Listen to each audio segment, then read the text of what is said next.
اسی لیے آج جو طے پایا تھا یہاں کے ذمہ دار لوگ جو ہیں ان کو جمع کیا تھا اور انہی کے کہنے پہ کچھ آفیسرس کو بھی یہاں پہ بلایا تھا اور میں بھی خود ان کی خدمت میں آیا تھا یہ سننے کے لیے کہ کون کون سے مسائل جو ہے لوکل ایشوز پینڈنگ ہے. تو انہی حوالے سے بات ہوئی اور امید ہے کہ یہ آفیسر جو ہے اس پہ ایکٹ کر کے ان ایشوز کو جلد از جلد سالو کریں گے. سر نوجوان یہاں پہ گراؤنڈ کی پرابلم ہے تو کیا سالو ہو سکتی ہے؟ ان کو ریڈ لائن کو میں نے گورنمنٹ کو لکھا تھا, اس سے پہلے بھی یہ میرے پاس آئے تھے. یہ اس گراؤنڈ کو جو ہے جوانوں کے اسپورٹس ایکٹیویٹی کے لیے رکھا جائے جیسے کہ ہمیشہ سے فنکشن کرتا ہے, اور پولیس کے لیے اگر ان کو کوئی زمین دینی بھی ہے اس کے لیے کہیں اور زمین دیکھی جائے اور ری لوکیٹ کیا جائے. بدقسمتی یہ ہے کہ ہماری الیکٹڈ ایڈمنسٹریشن جو ہے اس بات کو سیریس سے نہیں لے رہی ہے ابھی تک. ان کے لیے جو ہے ریلوکیشن کا یا متبادل کا کوئی انتظام نہیں کیا ہے. پولیس ایڈمنسٹریشن جو نام نہاد ایل جی کے ذریعے چل رہی ہے وہ ایڈمنسٹریشن تو لوگوں کو مجھے لگتا ہے اس حوالے سے تنگ کرنے میں ہی لگی.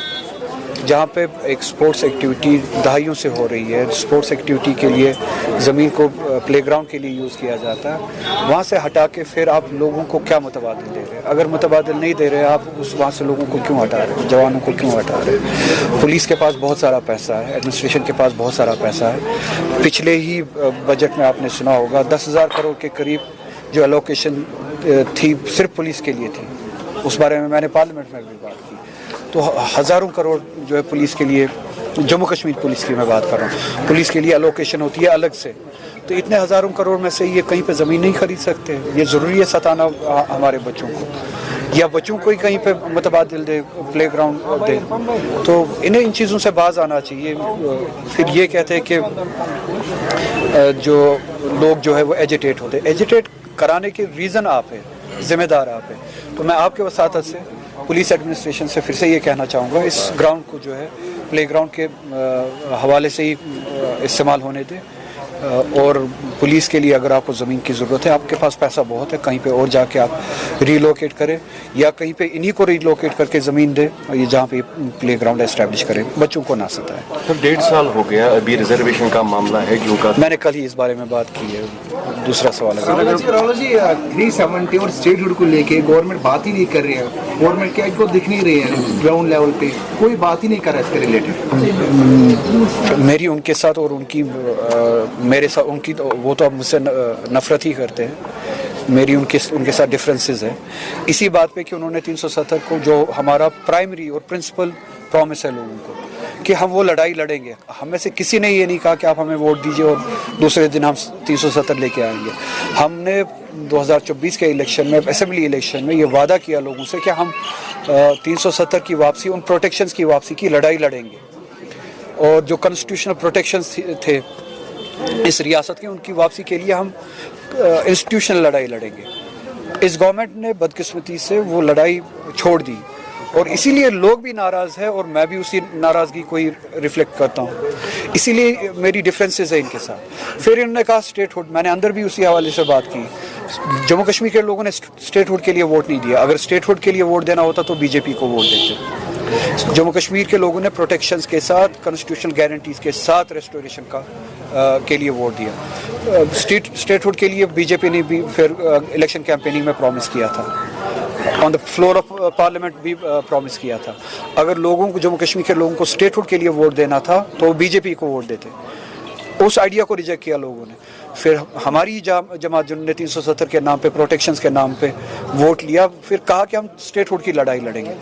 وہ بھی زیادتی تھی, وہ بھی غلط تھا, وہ بھی کمپرومائز تھا مینڈیٹ کے ساتھ. چلیے 2 منٹ کے لیے میں ان کا آرگیومنٹ مانتا ہوں, وہ اچیویبل ہے, اس کی لڑائی لڑیں گے. اب 2 سال ہونے کو ہے, یہ گورنمنٹ وہ لڑائی بھی نہیں لڑ رہی ہے, ان نے وہ بھی اب چھوڑ دیا ہے. اب یہ کچھ وقت پہلے تک بزنس رولز کی لڑائی لڑ رہے تھے کہ ہمیں بزنس رولز جو ہے اپروو کر کے دے دیجیے. اب کچھ مہینوں سے مجھے لگتا ہے کہ اب وہ بزنس رولز بھی نہیں مانگ رہے ہیں. کچھ چیزیں وہاں سے دلی سے اپروو ہو کے آ گئے, کچھ پروٹوکالز کچھ انڈیویجولز کے لیے اپروو ہو کے آ گئے, اور یہ خاموش ہو گئے. اب تو یہ نہ بزنس رولز کی لڑائی لڑ رہے ہیں, نہ بقول ان کی لڑائی اسٹیٹ ہوڈ کی تھی, نہ وہ لڑائی لڑ رہے ہیں. اور جو ہم سب کی جموں کشمیر کے لوگوں کی جو لڑائی تھی کانسٹیٹیوشنل گارنٹیز کی جو لڑائی تھی نہ وہ لڑائی لڑ رہے, تو یہ زیادتی ہے لوگوں کے مینڈیٹ کے ساتھ, لوگوں کے بھروسے کے ساتھ. اگر یہ عموم میں ریزرویشن بل کو لے کے بی جے پی کا کہنا ہے کہ اپوزیشن کو اپوز کر رہی ہے پہلے سے ہی. اپوزیشن نے اگر اپوز کرنا ہوتا تو پہلے ہی 2023 میں جو ہے یہ بل پاس ہو چکی ہے آلریڈی, تو تب اپوز کیا ہوتا.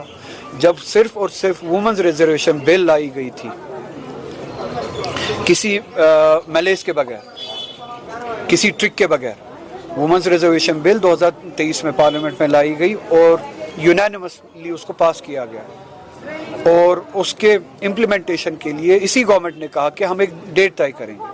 تو آج بھی وہ وومنز ریزرویشن بل الائیو ہے. انہوں نے پرسوں جو کوشش کی وہ وومنز ریزرویشن بل کی آڑ میں ڈی لیمیٹیشن, نام نہاد ڈی لیمیٹیشن, جس ڈی لیمیٹیشن کے نام پہ یہ جری مینڈرنگ کرنا چاہتے تھے, وہی جری مینڈرنگ جو انہوں نے کشمیر میں کیا کمیونل لائنز میں. 2019 کے بعد انہوں نے ڈی لیمیٹیشن کے نام پہ یہاں پہ لائنز تبدیل کی, باؤنڈریز تبدیل کی کانسٹیٹوئنسیز کی, پارلیمنٹری کانسٹیٹوئنسیز, اسمبلی کانسٹیٹوئنسیز کی باؤنڈریز تبدیل کی.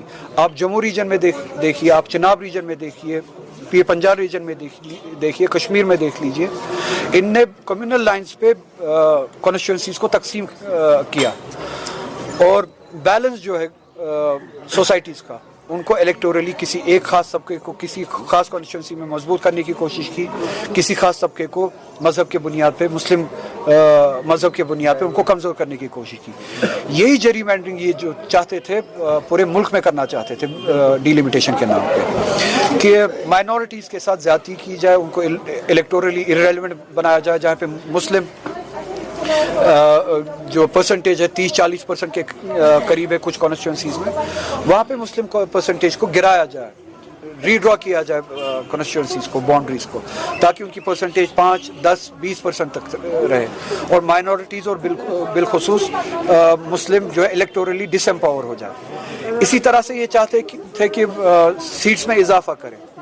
اس میں سب سے زیادہ اہم مسئلہ تھا پارلیمنٹری سیٹس کا, ساؤتھ سے لے کے نارتھ کشمیر تک. اور میں نے اسی حوالے سے بات کی پارلیمنٹ میں, میں نے ساؤتھ کشمیر کی بات نہیں کی کہ پورا ہندوستان ساؤتھ کشمیر بنے, یہ میری بات نہیں تھی.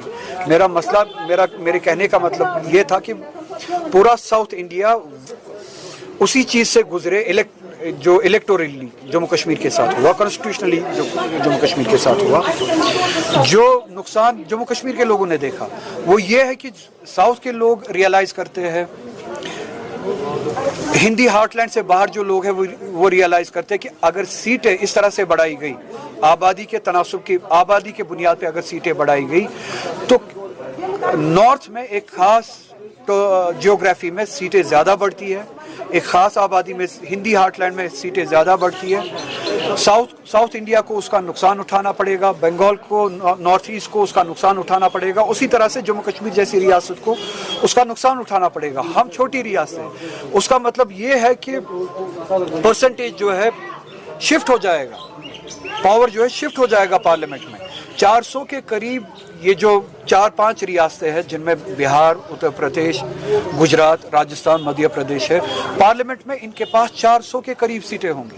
ہماری ریاست جیسی جموں کشمیر کی ہماری 6 سیٹیں, اگر بڑھنی تھی زیادہ سے زیادہ 1 بڑھتی, 7 سیٹیں بڑھتی. اسی طرح سے 120 سیٹیں پورے ساؤتھ انڈیا کی ہوتی یا 150 ہوتی. تو ہندوستان کا فیصلہ, پورے ہندوستان کا فیصلہ کہ کل کو کشمیر میں کیا ہونا ہے, کل کو ساؤتھ انڈیا میں کیا ہونا ہے, یہ 4-5 ریاستیں مل کے لے سکتی ہیں. اور جو چیز ہم نے دیکھا ہے, کشمیر نے دیکھا ہے, 370 انہوں نے ہٹایا, کیا وہ جموں کشمیر کی مرضی سے ہٹایا؟ نہیں. یہ کہتے ہیں کہ پارلیمنٹ میں ووٹ ملا. ووٹ کہاں سے ملا اس کے لیے؟ وہ ووٹ ملا آپ کو ان ایم پی سے, زیادہ تر جو یو پی سے آتے ہیں, بہار سے آتے ہیں, مدھیہ پردیش سے آتے ہیں, گجرات سے آتے ہیں. ان کا لینا دینا ہی نہیں ہے کشمیر کے ساتھ. انہوں نے فیصلہ کیا کشمیر کے بارے میں, اور میرا مطلب یہی تھا کہ ساؤتھ انڈیا یہی ریئلائز کرے گا جب ساؤتھ انڈیا کا فیصلہ یہ 400 سیٹیں کسی ایک جگہ پہ کنسنٹریٹ ہو کے 4 ریاستیں لیں گی, ان کے بارے میں ان کو کل ڈسنفرینچائز کیا جائے گا. میرے کہنے کا مطلب ہی یہی تھا. وہی ہو جو کشمیر کے ساتھ ہوا. ایک دن ہم جاگے, ہمیں پتا چلا ہم سے ہمارا 370 بھی چھینا گیا, اسٹیٹ ہوڈ بھی چھینا گیا. میں نے یہی کہا کہ ساؤتھ انڈیا کو بھی خدشہ ہے, اور ان کو بھی لگتا ہے کہ ہمارے ساتھ یہ ہوگا, اور ہونے دے. ان کو ایک دن ان کو بھی پتا چلے کہ ان کو اسٹیٹ ہوڈ سے گرا کے